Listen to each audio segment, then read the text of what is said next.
Hello friends, ನೀವು ನೋಡ್ತಾ ಇದ್ದೀರಾ ಈಸಿ ಲೈಫ್ ವಿತ್ ಸೌಮ್ಯ ಕನ್ನಡ. ಇವತ್ತು ನಾನು ನಿಮಗೋಸ್ಕರ ತಂದಿದ್ದೀನಿ ತುಂಬಾ ರುಚಿಯಾಗಿ ದಿಢೀರಾಗಿ ಮಾಡುವಂತಹ ಮಿಕ್ಸ್ ವೆಜಿಟೇಬಲ್ಸ್ ಸಾಂಬಾರ್ ರೆಸಿಪಿ.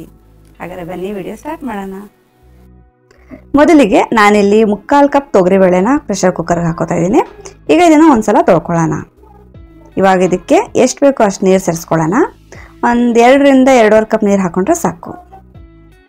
ಇದ್ರ ಜೊತೆಗೆ ಚೂರು ಅರಿಶಿನದ ಪುಡಿ ಹಾಕೋತಾ ಇದ್ದೀನಿ ಹಾಗೂ 1 ಚಮಚ ಎಣ್ಣೆ ಹಾಕೋತಾ ಇದ್ದೀನಿ. ಸಾಕು. ಇಷ್ಟೆಲ್ಲ ಹಾಕ್ಕೊಂಡು ಒಂದ್ಸಲ ಚೆನ್ನಾಗಿ ಮಿಕ್ಸ್ ಮಾಡಿಕೊಂಡು ಕುಕ್ಕರ್ ಮುಚ್ಚಿಬಿಟ್ಟು ಮೀಡಿಯಮ್ ಫ್ಲೇಮಲ್ಲಿ 3ರಿಂದ 4 ವಿಷಲ್ ಹಾಕ್ಕೊಳ್ಳಿ. ಅಥವಾ ನಿಮ್ಮ ಕುಕ್ಕರಲ್ಲಿ ಎಷ್ಟು ವಿಷಲ್ ಹಾಕಿದ್ರೆ ಫುಲ್ ಸ್ಮೂತಾಗಿ ಬೇಯುತ್ತೆ ಬೇಳೆ, ಅಷ್ಟು ವಿಷಲ್ ಹಾಕ್ಸ್ಕೊಳ್ಳಿ. ಈಗ ನೋಡಿ ಕಂಪ್ಲೀಟಾಗಿ ಸ್ಟೀಮ್ ಹೋಗಿದೆ. ನಾನು 3ರಿಂದ 4 ವಿಷಲ್ ಹಾಕ್ಸಿದೆ. ಈಗ ನೋಡಿ ಈ ಥರ ಸ್ಮೂತಾಗಿ ಆಗಿದೆ. ಇಷ್ಟು ಫುಲ್ಲು ಕಂಪ್ಲೀಟಾಗಿ ಸ್ಮೂತ್ ಆಗಬೇಕು. ಒಂದ್ಸಲ ಮ್ಯಾಶರಲ್ಲೂ ಮ್ಯಾಶ್ ಮಾಡ್ಕೊಬಿಡೋಣ. ಬೇಳೆ ಎಷ್ಟು ಚೆನ್ನಾಗಿ ಸ್ಮೂತಾಗಿ ಆಗುತ್ತೋ ಟೆಕ್ಸ್ಚರ್ ಅಷ್ಟು ಚೆನ್ನಾಗಿ ಬರುತ್ತೆ ಸಾಂಬಾರ್ದು. ಇಲ್ಲಾಂದರೆ ಒಂಥರ ತರಕಾರಿ ಥರ ಇರುತ್ತೆ. ಈಗ ಇದಕ್ಕೆ ಹುಣಸೆ ನೀರು ಸೇರಿಸ್ಕೊಳ್ಳೋಣ. ಒಂದು ಸ್ವಲ್ಪ ಹುಣಸೆಹಣ್ಣು ನೀರಲ್ಲಿ ನೆನೆ ಹಾಕಿದ್ದೆ. ಈಗ ಕಿವುಚ್ಕೊಂಡು ಹಾಕ್ಕೊಳ್ಳೋಣ. ಅಳತೆ ನೋಡಿ ನಿಮಗೆ ಎಷ್ಟು ಬೇಕು ಅಂತ. ಹುಳಿ ಕೆಲವರು ಜಾಸ್ತಿ ತಿಂತಾರೆ, ಕೆಲವರು ಕಮ್ಮಿ ತಿಂತಾರೆ. ಕೆಲವರು ಸಾಂಬಾರು ಸ್ವಲ್ಪ ಲೈಟಾಗಿ ತಿನ್ನೋಕೆ ಇಷ್ಟಪಡ್ತಾರೆ. ನಾನಿಲ್ಲಿ ಸ್ವಲ್ಪ ಹಾಕ್ಕೋತಾ ಇದ್ದೀನಿ. ಈಗ ಇಷ್ಟನ್ನು ಹಾಕ್ಕೊಳ್ಳಲ್ಲ, ಸ್ವಲ್ಪ ಹಾಕ್ಕೋತಾ ಇದ್ದೀನಿ. ಈಗ ಇದಕ್ಕೆ ತರಕಾರಿಗಳನ್ನ ಸೇರಿಸ್ಕೊಳ್ಳೋಣ. ಮಿಕ್ಸ್ ತರಕಾರಿ, ಯಾವ ತರಕಾರಿ ಬೇಕಾದ್ರೂ ಹಾಕೋಬೋದು. ನಾನಿಲ್ಲಿ ನುಗ್ಗೆಕಾಯಿ, ಬದನೆಕಾಯಿ, ಆಲೂಗೆಡ್ಡೆ ಮತ್ತು ಕ್ಯಾರೆಟ್ ಹಾಕೋತಾ ಇದ್ದೀನಿ. ಗೆಡ್ಡೆ ಕೋಸಿದ್ರೆ ಅದು ಹಾಕ್ಕೊಳ್ಳಿ, ಒಳ್ಳೆ ಘಮ ಬರುತ್ತೆ ಅದರಿಂದನೂ. ಈಗ ಮತ್ತೆ ನೋಡಿ ಇದಕ್ಕೆ ಕ್ಯಾರೆಟು, ಒಂದು ಈರುಳ್ಳಿನ ಇದೇ ಥರ ರಫಾಗಿ ಕಟ್ ಮಾಡ್ಕೊಂಡಿದ್ದೀನಿ. ಮತ್ತು 1ರಿಂದ 2 ಟೊಮೊಟೊನ ಹಾಕೋತಾ ಇದ್ದೀನಿ. ಮತ್ತು ಇದಕ್ಕೆ ಒಂದು ಅರ್ಧ ಚಮಚ ಅಚ್ಚ ಖಾರದ ಪುಡಿ ಹಾಕೋತಾ ಇದ್ದೀನಿ. ಯಾಕಂದರೆ ಸಾಂಬಾರು ಪುಡಿ ಅಷ್ಟೊಂದು ಖಾರ ಇರಲ್ಲ ಅಲ್ವಾ, ಅದಕ್ಕೆ ಸ್ವಲ್ಪ ಖಾರಕ್ಕೆ ಅಚ್ಚ ಖಾರದ ಪುಡಿ ಹಾಕ್ಕೊಂಡಿದ್ದೀನಿ. ಮತ್ತು ಸ್ವಲ್ಪ ನೀರು ಸೇರಿಸ್ಕೊಂಡಿದ್ದೀನಿ. ಒಂದ್ಸಲ ಮಿಕ್ಸ್ ಮಾಡ್ಕೊಳ್ಳೋಣ.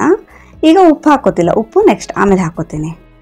ಒಂದ್ಸಲ ಲೈಟಾಗಿ ಮಿಕ್ಸ್ ಮಾಡಿಕೊಂಡು ಮತ್ತೆ ಕುಕ್ಕರ್ ಮುಚ್ಚಿಬಿಟ್ಟು ಒಂದೇ ಒಂದು ವಿಷಲ್ ಹಾಕ್ಸ್ಕೋಬೇಕು. ಮತ್ತು ತಕ್ಷಣ ಮುಚ್ಚಳ ತಕ್ಕೊಬಿಡ್ಬೇಕು. ಒಂದು ವಿಷಲ್ ಹಾಕಿದ ತಕ್ಷಣ ಜಾಸ್ತಿ ಹೊತ್ತು ಬಿಡಬಾರ್ದು. ಯಾಕಂದರೆ ಈ ಬದನೆಕಾಯಿ, ನುಗ್ಗೆಕಾಯಿ ಎಲ್ಲ ಇದೆ, ಬೇಗ ಸಾಫ್ಟ್ ಆಗಿಬಿಡುತ್ತೆ ಅಂತ. ನೋಡಿ ಈಗ ಚೆನ್ನಾಗಿ ಬೆಂದಿದೆ ತರಕಾರಿ. ಇಷ್ಟು ಬೆಂದರೆ ಸಾಕು. ತುಂಬ ಫುಲ್ಲು ಸ್ಮೂತಾಗಿ ತುಂಬ ಹಲ್ವಾ ಥರ ಬೇಯಿಸ್ಕೋಬಾರ್ದು.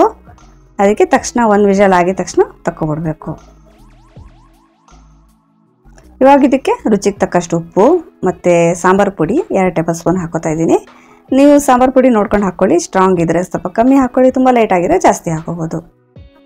ಹಾಗೂ ಇದಕ್ಕೆ ಚೂರು ಬೆಲ್ಲ ಹಾಕೋತಾ ಇದ್ದೀನಿ ಪುಡಿ ಮಾಡಿಕೊಂಡು. ಒಂದು ಅರ್ಧ ಚಮಚಕ್ಕಿಂತನೂ ಕಮ್ಮಿ ಇದೆ. ಈ ಥರ ಬೆಲ್ಲ ಹಾಕೋದ್ರಿಂದ ಹೋಟೆಲ್ ಸ್ಟೈಲ್ ಮತ್ತು ಮದುವೆ ಮನೆಗಳಲ್ಲಿ ಮಾಡ್ತಾರಲ್ಲ ಆ ರುಚಿ ಬರುತ್ತೆ. ತುಂಬ ಚೆನ್ನಾಗಿರುತ್ತೆ. ನಿಮ್ಗೆ ಬೆಲ್ಲ ಟೇಸ್ಟ್ ಇಷ್ಟ ಇಲ್ಲ, ಸ್ವೀಟ್ ಬೇಡ ಅಂದರೆ ಸ್ಕಿಪ್ ಮಾಡ್ಕೋಬೋದು. ಈಗ ಒಂದ್ಸಲ ಚೆನ್ನಾಗಿ ಮಿಕ್ಸ್ ಮಾಡ್ಕೊಳ್ಳೋಣ. ಒಂದ್ಸಲ ಮಿಕ್ಸ್ ಮಾಡಿಕೊಂಡು ನೋಡಿಕೊಂಡು ಇನ್ನೊಂದು ಸ್ವಲ್ಪ ನೀರು ಸೇರಿಸ್ಕೋಬೇಕು.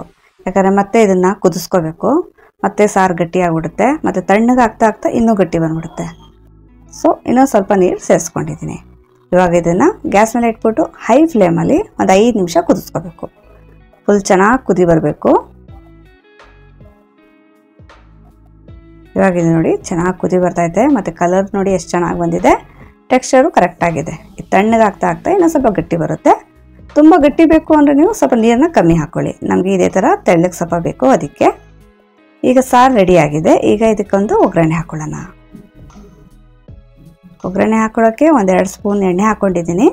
ಎಣ್ಣೆ ಬಿಸಿ ಆದಮೇಲೆ ಇದಕ್ಕೆ ಒಂದು ಅರ್ಧ ಚಮಚ ಸಾಸಿವೆ ಹಾಕಿದ್ದೀನಿ. ಸಾಸಿವೆ ಸಿಡಿದ್ಮೇಲೆ ಇದಕ್ಕೆ ಸ್ವಲ್ಪ ಬೆಳ್ಳುಳ್ಳಿ ಜಜ್ಕೊಂಡು ಹಾಕ್ಕೊಂಡಿದ್ದೀನಿ. ಬೆಳ್ಳುಳ್ಳಿ ಫ್ಲೇವರ್ ಚೆನ್ನಾಗಿ ಕೊಡುತ್ತೆ ಸಾಂಬಾರಿಗೆ. ನಿಮ್ಗೆ ಬೇಡ ಅಂದರೆ ಸ್ಕಿಪ್ ಮಾಡ್ಕೋಬೋದು. ಮತ್ತು ಒಣಮೆಣ್ಸಿನ್ಕಾಯಿ ಹಾಕ್ಕೊಂಡಿದ್ದೀನಿ 1-2. ಮತ್ತು ಸ್ವಲ್ಪ ಕರಿಬೇವಿನ ಸೊಪ್ಪು ಹಾಕ್ಕೊಂಡಿದ್ದೀನಿ. ಸ್ವಲ್ಪ ಫ್ರೈ ಮಾಡ್ಕೊಳ್ಳೋಣ. ಮತ್ತು ಫ್ಲೇಮ್ನ ಲೋಯಲ್ಲಿ ಇಟ್ಕೊಳ್ಳಿ. ಒಗ್ಗರಣೆ ಸಿಚ್ಕೋಬೇಡಿ, ಇಲ್ಲಾಂದರೆ ಟೇಸ್ಟ್ ಎಲ್ಲ ಕೆಟ್ಟೋಗುತ್ತೆ ಸಾರ್ದು. ಲಾಸ್ಟಲ್ಲಿ ಇಡ್ಸೋಕ್ಕೆ ಮುಂಚೆ ಸ್ವಲ್ಪ ಕೊತ್ತಂಬರಿ ಸೊಪ್ಪು ಈ ಒಗ್ಗರಣೆಗೆ ಹಾಕ್ಕೊಂಡು ಮಿಕ್ಸ್ ಮಾಡಿಕೊಂಡು ಸಾರಿಗೆ ಸೇರಿಸ್ಕೊಳ್ಳೋಣ.